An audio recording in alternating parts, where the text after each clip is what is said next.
Thank you very much for listening to this short presentation on the value of hidden work mediated through collaborative relationships, lessons from a qualitative healthcare improvement study in palliative care and mental health care services. That's a bit of a mouthful, so in other words, what I'm going to talk to you about is the case for thinking differently about people in healthcare systems. In this presentation, I'm going to share headline findings, creating an argument for change through the use of a working metaphor for the stories that matter to the patients, carers and healthcare professionals across the so-called specialist generalist divide who participated in my research. So setting out the case for thinking differently about people in systems, what did we find?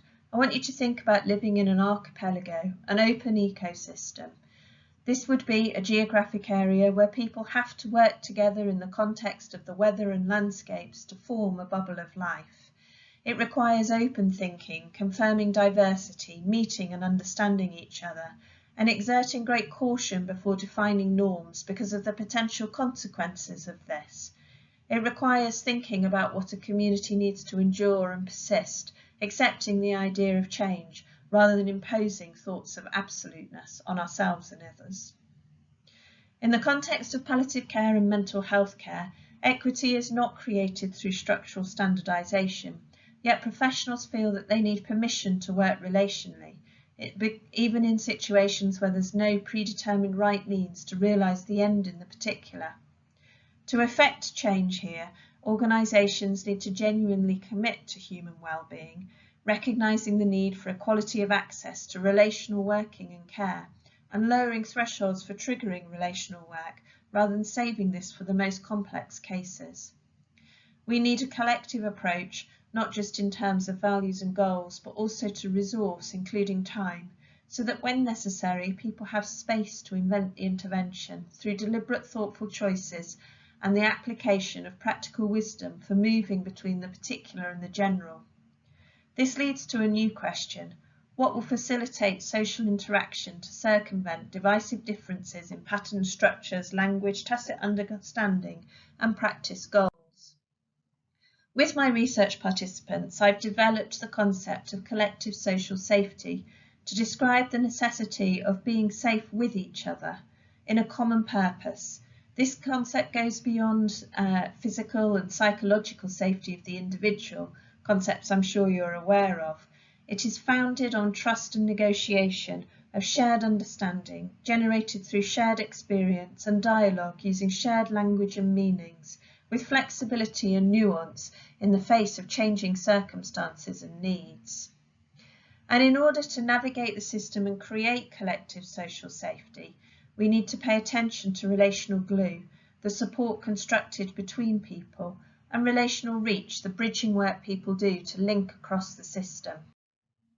So coming back to living in the archipelago, relational reach and relational glue are the metaphorical building work of boats and bridges to navigate our way.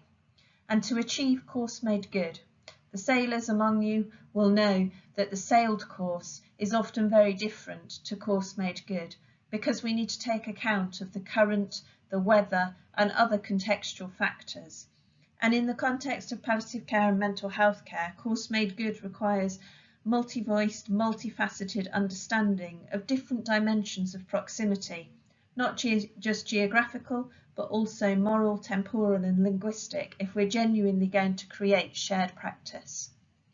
Unfortunately, often there are expectation experience gaps, and whether perceived or real, these can feel like mirages on the horizon. We need to look at what is visible and what is not visible, and if things are hidden, what is the reason for that, and what does it mean that they've been hidden? For carers, it often feels like they are sailing in uncharted waters with variable accuracy of shipping forecasts and the possibility of a storm at any moment. We need to take a long view of what has happened in the past that is now influencing the present and will influence the future in terms of people's approach to trade-off and priorities. And the way through this, I suggest, is via meaningful exchange and genuine reciprocity requiring dialogue to trade between the islands, so to speak, to have really shared roles and resources and expertise in the broadest sense. Safety isn't always what we think it is. Following the tragic 1979 Fastnet race, it was established that you should never step down into a lifeboat. You might be safer on the existing boat you're on. In the context of palliative care and mental health care, I suggest that instead of trying to construct systems that don't rely on people knowing each other, our energies should be focused on creating systems that facilitate relational working through equitable opportunities for knowing and the multiple dimensions of proximity I just alluded to. This raises a number of what-if questions. What would happen if we didn't refer to choices as risks? When did you last take something away to make space for change? Where you work, can clinical staff have real-time dialogue across settings? Is time invested to get things right first time? And what is being done to address realistic whole system costings, financial or otherwise? I suggest too that there may be more storms brewing on the horizon. This quotation is taken from researchers who looked at the pilots of our new integrated care systems in England, and you'll see they emphasise the need to conceptualise integration as a form of work done, not focusing on organisational constructs, but on what patients and carers consider to be needed and what will best support care workers of all sorts to work effectively together. In other words, relationships. Thank you very much for listening. If you'd like to know more, please look at my full presentation on the HSRUK 2022 conference platform. And also, if you want to know about my methods, you can look at my presentation from a conference I recently went to in Helsinki, or get in touch and I'll be delighted to share the recordings with you or receive further feedback. Thank you.